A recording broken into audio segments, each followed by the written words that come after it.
aceptación de Noemi cuando dice que no atribuyó a Dios despropósito alguno. Dice, porque grandes cosas me ha hecho el poderoso, dice, y todo lo demás, pero al final tuvo la recompensa, ¿verdad?, de una mujer feliz.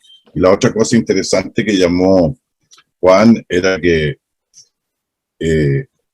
una de las cosas que nosotros nunca tenemos que dar testimonio de nosotros mismos, la clase cristiana que nosotros somos, sino que la gente tiene que decir eso. Y Ruth es un ejemplo de eso. Ella no tuvo que hacer nada, comportarse como lo que había aprendido de su suegra, ¿verdad? Y la gente dio testimonio de ella. La gente ha dicho de ti la clase de persona que tú eres. De manera que nunca nos preocupemos, ¿ya? Porque nuestra propia existencia, conducta, circunstancias de la vida, va a dar testimonio si somos cristianos como Dios quiere o no. El Señor dará testimonio de nuestras vidas. Bueno, vámonos. Estamos en el libro de Isaías, ¿ya? Y quiero compartir con ustedes capítulo 3 y 4 del libro de Isaías, de cosas bien interesantes. Pero antes quiero que todos juntos abran sus Biblias, por favor, conmigo, ¿ya? Al libro de Romanos. El libro a los Romanos, que es un libro muy interesante, por sí mismo un libro muy interesante. Y quiero que abran sus Biblias en el capítulo 15 del libro de Romanos, versículo 4, que es un texto clásico, ¿verdad?, que siempre lo leemos para hacer alguna introducción de algo o alguna aplicación, ¿verdad?, de lo que estamos estudiando en el libro de Isaías o de cualquier parte de la Biblia. Mire qué interesante lo que dice Pablo en el capítulo 15, ¿ya? El versículo 4 dice, porque las cosas que se escribieron antes, para nuestra enseñanza se escribieron, 1, 2, a fin de que por la paciencia y la consolación de las Escrituras tengamos esperanza. Mire, paciencia y consolación de las Escrituras, paciencia y la consolación de las Escrituras, tengamos esperanza. El mensaje siempre es el mismo. Dios es el mismo ayer, hoy y por los siglos. El pensamiento moral, espiritual, las enseñanzas están ahí para todas las edades, para, como decía Juan, muy bien dicho, a todos los pueblos, a toda nación y lengua, ¿verdad? A todos los hombres. Nadie está exento, ¿verdad?, de la misericordia de Dios, del perdón de Dios, de la oportunidad de aceptarlo. Pero ahora en los términos y condiciones que Dios siempre ha puesto en las Sagradas Escrituras. Los primeros 5 versículos son de Isaías, que fue un hombre muy ilustrado. Dicen que ha sido uno de los grandes escritores del Antiguo Testamento en cuanto a la poesía, la narrativa, la composición, etcétera, fuera de los pensamientos de Dios que están en el libro de Isaías. Bueno, vamos a comenzar leyendo el capítulo 3, verso 1, cuando dice, porque aquí que el Señor de los ejércitos quita de Jerusalén y de Judá el sustentador y al fuerte, todo sustento de pan y todo socorro de agua. El valiente y el hombre de guerra, el juez y el profeta, el adivino y el anciano, el capitán de 50 y el hombre de respeto, el consejero, el artífice excelente y el hábil y el hábil orador. Y les pondré jóvenes por príncipes y muchachos serán sus señores. Y el pueblo, y el pueblo se hará violencia unos a otros, cada cual contra su vecino. El joven se levantará contra el anciano y el villano contra el noble. Cuando alguno tomare de la mano a su hermano de la familia de su padre y le dijere, tú tienes vestido, tú serás nuestro príncipe, y toma en tus manos esta ruina.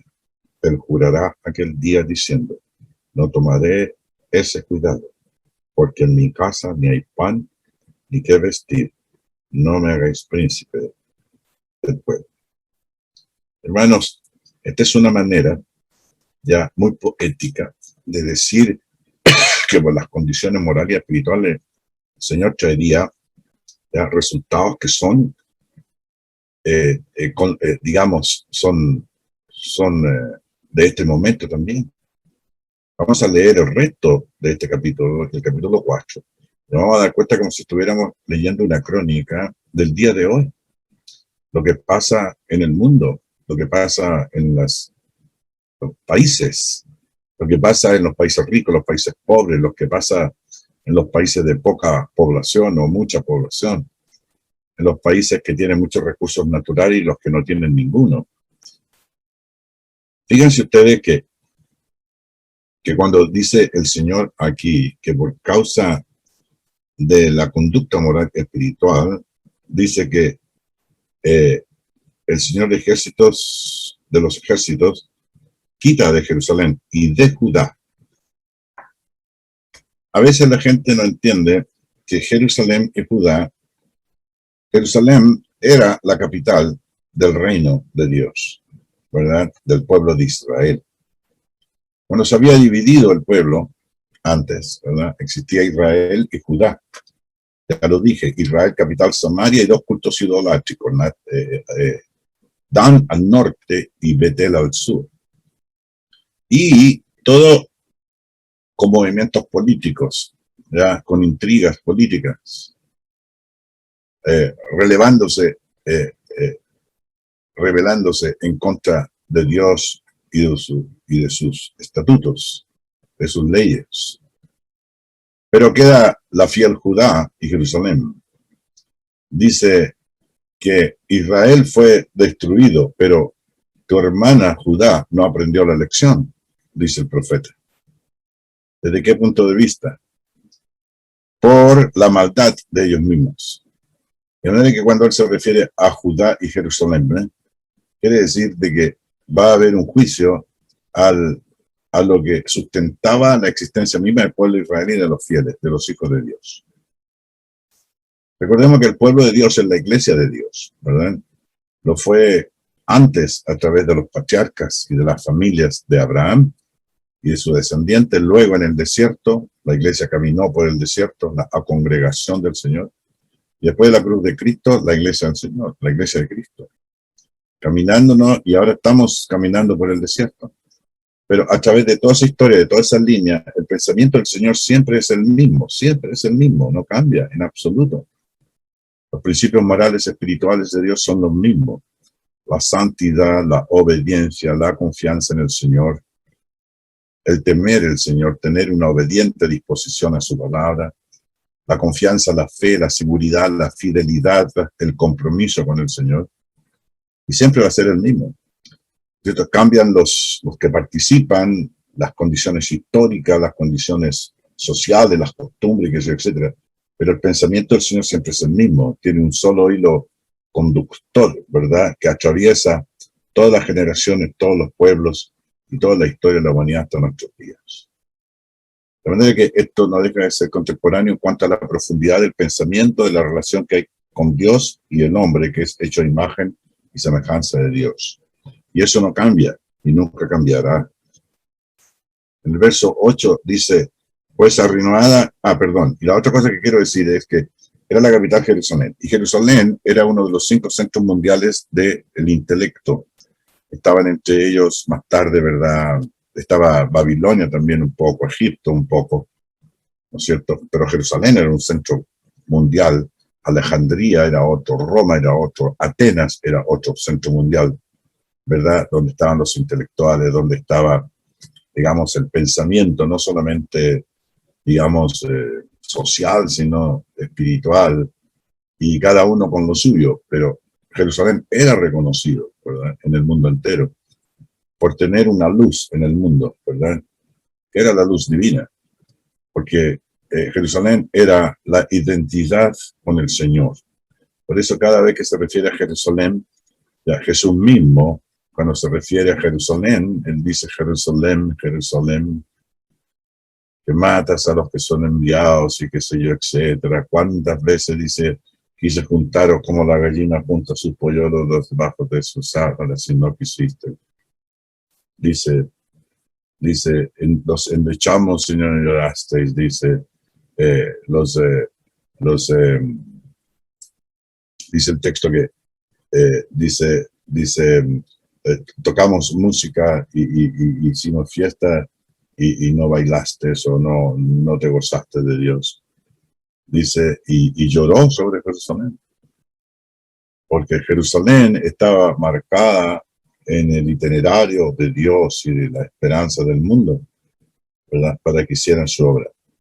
Por eso Jesús le dice a la mujer samaritana que vienen días cuando ni en Samaria ni en Jerusalén adoraréis al Padre, porque Dios es espíritu. Los que adoran a Dios en espíritu es verdad, son los verdaderos adoradores. Y esa verdad está ya inserta en la persona de Jesucristo, que es el Hijo de Dios, que se le llama el Cristo, se le llama el Redentor, se le llama la paz, se le llama el Shiloh, el dador de paz. Se le llama también el Emmanuel, Dios con nosotros. Hermanos, a veces nosotros, cuando leemos el Antiguo Testamento, no solamente para acumular información o data sobre cosas que pasaron, pero nunca debemos de dejar de vista, ¿ya? De sacar las aplicaciones espirituales y que son actuales. Son actuales. Mire lo que dice, pues arruinada está Jerusalén y Judá ha caído, porque la lengua de ellos y sus obras han sido contra el Señor para irritar los ojos de su majestad. La apariencia de sus rostros testifica contra ellos, porque como Sodoma publican su pecado y no lo disimulan. ¡Ay del alma de ellos! Porque amontonaron mal para sí. Hermanos, estas son palabras escritas en un tono muy poético, pero profundamente significativo desde el punto de vista moral y espiritual de la gente. Yo cuando leo estos textos veo lo que habla la gente en la televisión, lo que sale en los periódicos, lo que la gente comenta, lo que comentan los intelectuales, entre comillas, ¿verdad?, de este mundo. Porque la sabiduría de este mundo no es la sabiduría de Dios. Porque Dios los entorpeció en sus pensamientos, en sus análisis, qué sé yo, etc. Cuando dejamos a Dios, perdemos todo lo de valor que tenemos. Perdemos nuestra propia identidad moral y espiritual, nuestra esencia misma de nuestra existencia, de nuestro ser, de lo que somos, hijos de Dios, seres espirituales. Hemos sido hechos a imagen de Dios y Dios nos ha dado conciencia espiritual para hacer las cosas que Él quiere. Y este pueblo de Israel, pues había una y otra vez pasando por lo mismo. La apariencia de su rostro testifica contra ellos. Verso 10. Decid al justo que le irá bien. Decid al justo que le irá bien, porque comerá de los frutos de sus manos. Ay del impío, mal le irá, porque según las obras de sus manos, le será apagado. Hermano, este es un pensamiento profundo. La gente no quiere reflexionar sobre la maldad que hay en el mundo. Hoy día hay toda clase de crímenes, de violaciones de todo tipo. Los negocios más increíbles son los que prosperan, llenos de casinos de fuego, de juego. La maldad, el libertinaje, la mundanalidad, el lenguaje soez, vulgar, ordinario. ¿Dónde tiene puesta la gente su mente hoy día? Aquí está hablando a gente que era temerosa de Dios, pero aquí está hablando en general a cualquier persona bajo cualquier circunstancia. Los opresores de mi pueblo son muchachos y mujeres se enseñorearon de él. Pueblo mío, los que te guían te engañan y tuercen el curso de tus caminos. ¿Acaso no es así? ¿Acaso no vivimos nosotros en una sociedad en que nos engañan con... No estoy hablando yo de los políticos, estoy hablando de la filosofía del mundo, no estoy hablando de Chile, estoy hablando de la humanidad, del planeta Tierra, de todos los habitantes de la Tierra. Pueblo mío, los que te guían te engañan y tuercen el curso de tus caminos. tratan de sacar. No hay, en el día del libro, nadie mencionó la Biblia. El libro que ha sido, el libro que ha tenido más impresiones, se ha impreso por millones de millones en el mundo. Nadie habla de ellos. Y hablan hacia Dios con desdén y con desprecio a la palabra de Dios. Y lo citan como un libro de mitos, de cuentos, que nadie está seguro que fue así, que sí, etcétera. Y le roban el espíritu que le inspiró a las Sagradas Escrituras. Porque ellos no están dispuestos a seguir esos pensamientos, ni esos mandamientos. Cuando hablamos de todas las condiciones sociológicas que vive el mundo, la Biblia está llena de ellas. De la justicia social, del culpable, de respetar al otro, de la sanidad pública, de las cosas que son recomendables comer y no comer, de cómo deben ser los comerciantes, cómo deben conducirse las personas que viven en esta tierra. Las leyes que protegen a la mujer, a los niños, a la viuda, al desamparado, al pobre. Si pudiéramos seguir los pensamientos de Dios, tendríamos un mejor mundo. Pero la gente no está en esa. Y el pueblo de Israel lo estuvo, y sabiéndolo, no lo hicieron. Así que, como somos el remanente del Señor, tratemos por lo menos de remediar eso de acuerdo a las posibilidades que tengamos. Dice la palabra de Dios, dice que Jehová está en pie para litigar y está para juzgar a los pueblos. Es el juez del universo, el Señor. El Señor dice, vendrá a juicio contra los ancianos de su pueblo y contra sus príncipes, porque vosotros habéis devorado la viña y el despojo del pobre está en vuestras casas.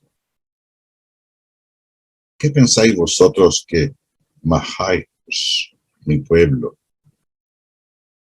y moléis las caras de los pobres? Dice el Señor de los ejércitos. Si nosotros pudiéramos, ¿verdad?, encontrar en todas estas palabras alguna aplicación actual, puede ser la crónica de cualquier periódico o de cualquier publicación, de cualquier debate, ¿no es cierto?, en los foros de política nacional, internacional y del mundo. En las Naciones Unidas no se menciona para nada de estas cosas. Ni en los pueblos se maneja el sufrimiento de algunos, ¿verdad?, para sacar réditos políticos, porque ellos buscan el poder. Como lo hicieron Babilonia, como lo hizo Grecia, como lo hizo Roma, como lo han hecho todos los imperios y todos los poderosos a través del mundo entero. ¿Pero por qué? Porque se han apartado de los principios morales y espirituales del Señor. Así que estas cosas que se escribieron en Isaías se han escrito para que nosotros, por la confianza y la consolación de las Escrituras, tengamos esperanza. La esperanza no está en los hombres. Maldito el hombre que confía en el hombre, más bendito el varón que confía en el Señor.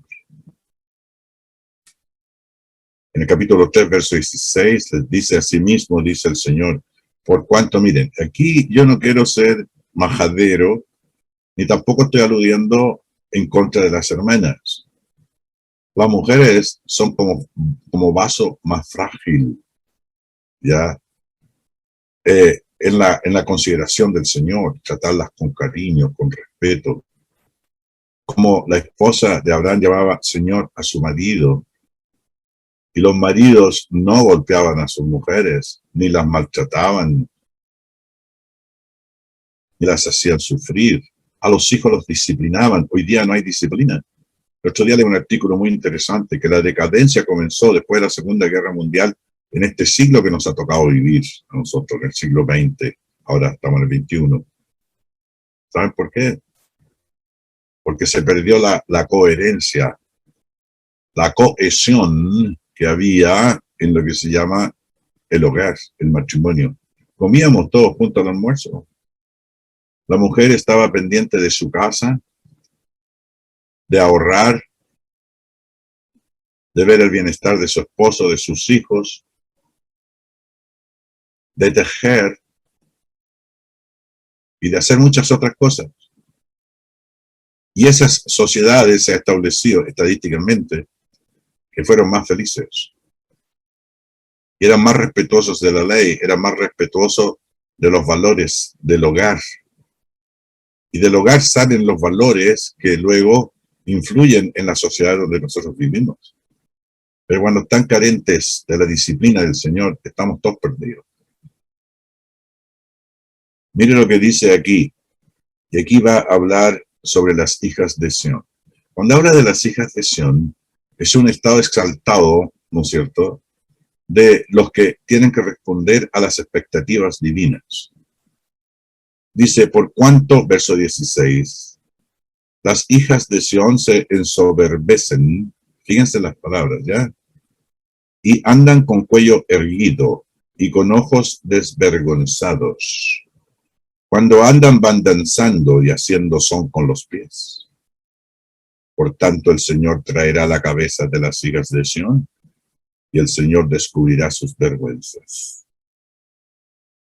Aquel día, cuando la gente se conduce en esas condiciones, en esa época y en esta, quitará el Señor el atavío del calzado, las restillas, las lunetas, los collares, los pendientes y los brazaletes, las cofias de la cabeza, los atavíos de las piernas, los partidores del pelo, los pomitos de olor y los zarcillos, los anillos y los joyeles de las narices, las ropas de gala, los mantoncillos, los velos, las bolsas, los espejos, el lino fino, las gasas y los tocados.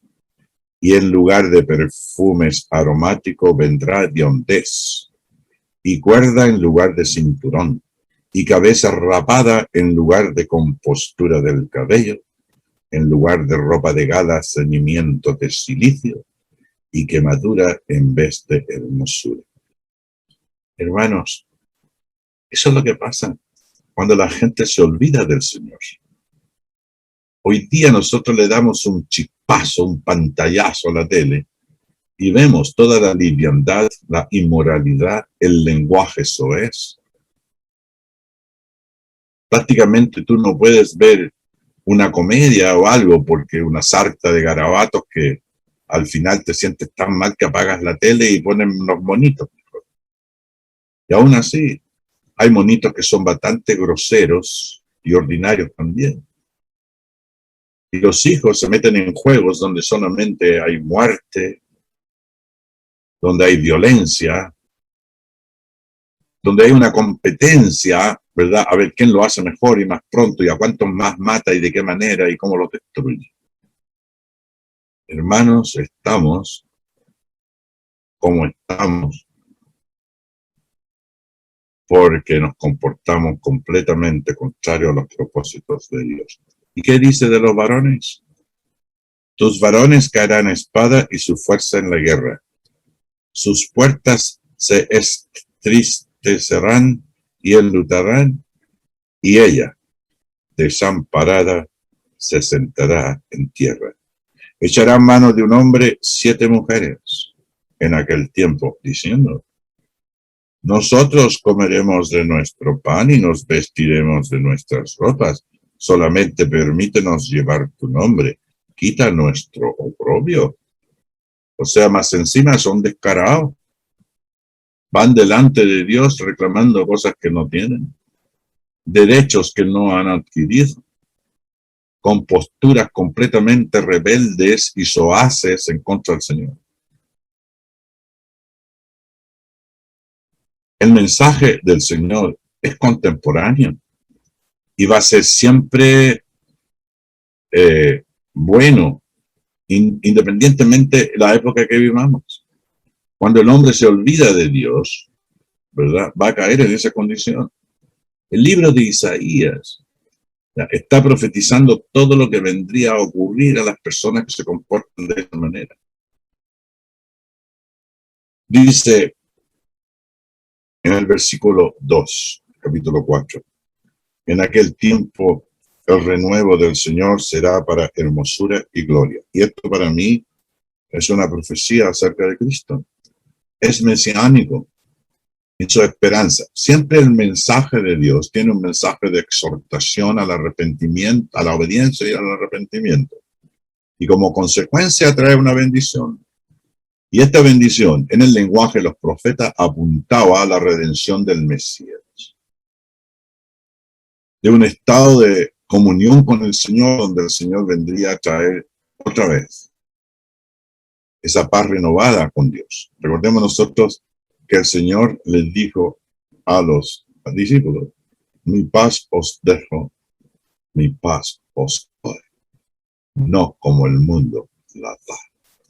No es la paz de los ministros de relaciones exteriores, no es la paz de los políticos, de las naciones, no es la paz que luchan los diplomáticos en las cortes. La palabra paz significa concordia entre Dios y sus criaturas. En el norte del país, en Arica, yo estuve ahí, he estado en Tacna y en Arica, y me quise parar donde hay un letrero muy grande, dice la línea de la concordia. Cuando se firmó la paz después de la guerra del Pacífico entre Perú, Bolivia y Chile, se llamó la línea de la concordia. Y hay un monolito que memoriza eso, donde se firmó la paz. La palabra paz significa concordia, donde vuelve el hombre a estar en comunicación con Dios. Pero no la paz de los hombres, no la paz de los arreglos políticos, sino está hablando, ¿verdad?, de la paz espiritual. Y el fruto de la tierra será grande y honra, y los sobrevivientes de Israel, a los sobrevivientes de Israel. Y acontecerá que el que quedare en Sión, acuérdense que la palabra Sión siempre va a tener en la Biblia connotaciones mesiánicas. Cuando se dice Jerusalén, se refiere a la posesión de la tierra. A Sión, ¿verdad?, a los alcances mesiánicos y bendiciones espirituales al pueblo obediente. Y al que fuere dejado en Jerusalén será llamado santo. Todos los que en Jerusalén estén registrados entre los vivientes. Cuando el Señor lave las inmundicias de las hijas de Sión, Cristo, y limpie la sangre de Jerusalén de medio de ella, con espíritu de juicio y con espíritu de devastación. Termina el pacto, viene un nuevo orden. Dice, y creará el Señor sobre todas las moradas del monte de Sión, y sobre los lugares de sus convocaciones, nube y oscuridad de día, y de noche resplandor de fuego que eche llamas, porque sobre toda gloria habrá un dosel.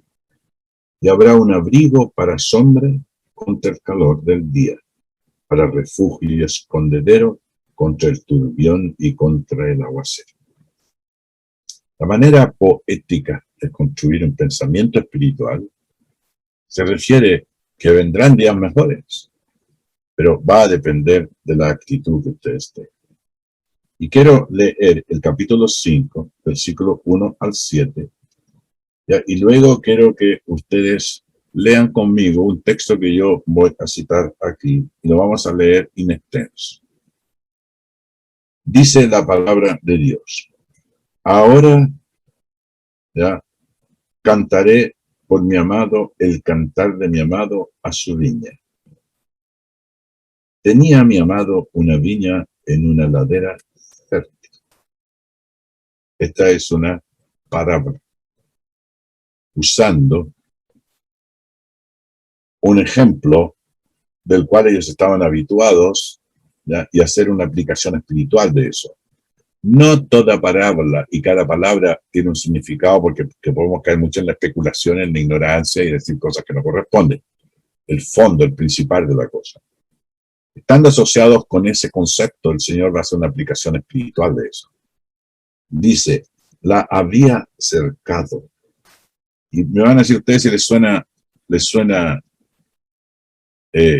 parecido o le suena familiar esto? La había cercado y despedregado y plantado de vides escogidas.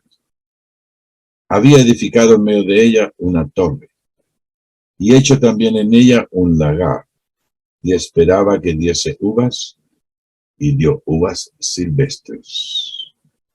Ahora, pues, vecinos de Jerusalén y varones de Judá, juzgad ahora entre mí y mi viña. ¿Qué más se podía hacer a mi viña que yo no haya hecho en ella? ¿Cómo esperando yo que diese uvas ha dado uvas silvestres? Os mostraré, pues, ahora lo que yo haré a mi viña. Le quitaré su vallado y será consumido. Aportallaré su cerca y será hollada. Haré que quede desierta, no será podada ni cavada, y crecerán el cardo y los espinos, y aun a las nubes mandaré que no derramen lluvia sobre ella. Ciertamente. Aquí cabe una de las reglas de hermenéutica, de interpretación bíblica. La Biblia, su mejor intérprete. Ciertamente la viña del Señor de los ejércitos es la casa de Israel, y los hombres de Judá planta deliciosa suya. Esperaba juicio y aquí vileza, justicia y he aquí clamor. Mesiánico total. Ahora los quiero llevar a Mateo 21, 33, 46, con eso vamos a terminar, porque es un sermón que yo digo, ya, ¿qué es la viña del Señor? Y por qué es un adelanto, ¿verdad?, de lo que acontecería a Israel cuando el Mesías se manifestara, culminara su obra y ellos mismos escogieran el fin del sistema judío de religión y pusiera el Espíritu de Dios, el vino en odres nuevos, el vino nuevo en odres nuevos, y no el vino nuevo en odres viejos, porque el vino nuevo romperá los odres.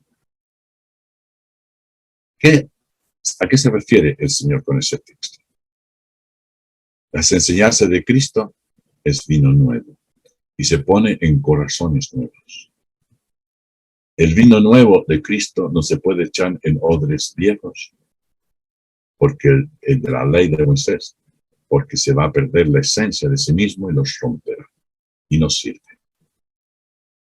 Leamos el capítulo 21, ¿verdad?, del libro de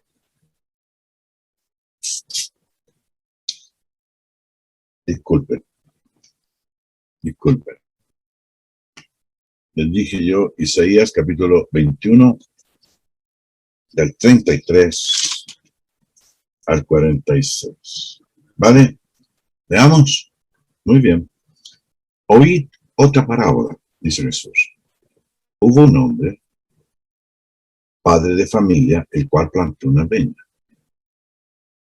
La cercó de vallado, cavó en ella un lagar, edificó una torre y la arrendó a unos labradores y se fue lejos.